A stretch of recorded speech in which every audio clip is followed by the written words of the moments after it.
বিতর্ক যেন পিছু ছাড়ে না জাতীয় দলের ক্রিকেটার সাকিব আল হাসানের।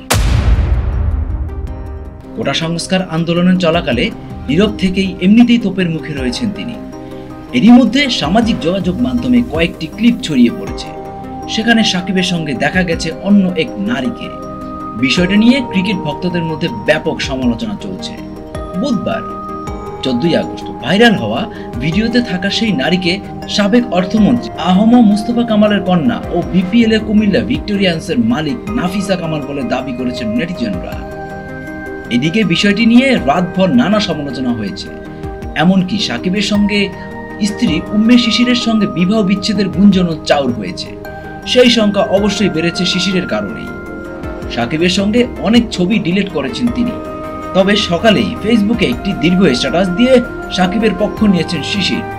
তিনি জানিয়েছেন সাকিব এক অসাধারণ বাবা এবং স্বামী। এমনকি এই দম্পতির সম্পর্কের বর্তমান অবস্থার কথাও জানিয়েছেন সাকিব পত্নী।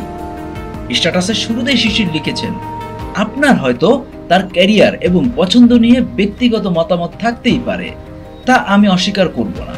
প্রত্যেকেরই বাক স্বাধীনতা আছে, কিন্তু দয়া করে এটি আমাদের সম্পর্কের সঙ্গে মেশাবেন না। সে একজন অসাধারণ স্বামী এবং বাবা। সে সবসময় আমার প্রতি বিশ্বস্ত এবং সৎ ছিল, আর এমন কিছু করবেন না যা আমাকে আঘাত করে। সে এমন মানুষ, সে আমার পাশে দাঁড়াতে গিয়ে নিষেধাজ্ঞার মুখে পড়েছিলেন। শিশির লিখেছেন, আমি তার বাইরের ঘোরাফেরা নিয়ে সবসময় জানি, আর বেশিরভাগ সময় তার সঙ্গেই থাকি। 13 বছর আগে আমি যে মানুষটির সঙ্গে আলাপ করেছিলাম, সে এখনো সেই একই মানুষ আমার সাথে। জীবনসঙ্গী হিসেবে সে 100তে 100 পাওয়ার মতোই। আর আলহামদুলিল্লাহ আমাদের সুন্দর একটা পরিবার আছে। এরপরেই অনলাইনে গুঞ্জন না ছড়াতে অনুরোধ জানিয়েছেন সাকিব পত্নী।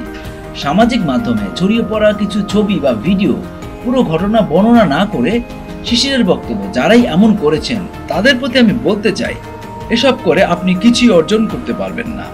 শিশির লিখেছেন, আমি চুপ থাকতে চাই কারণ সত্যটা আমার ভেতরেই আছে, কিন্তু কিছু অপ্রয়োজনীয় ফোন কল এবং মেসেজের কারণে আমি বিষয়টি পরিষ্কার করতে চেয়েছি।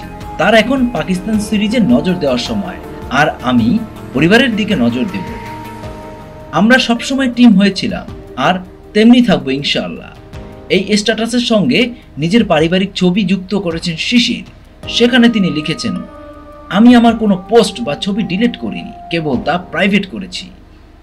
আর ছবি বা পোস্ট কখনো কোনো সম্পর্কের বিচার হতে পারে না।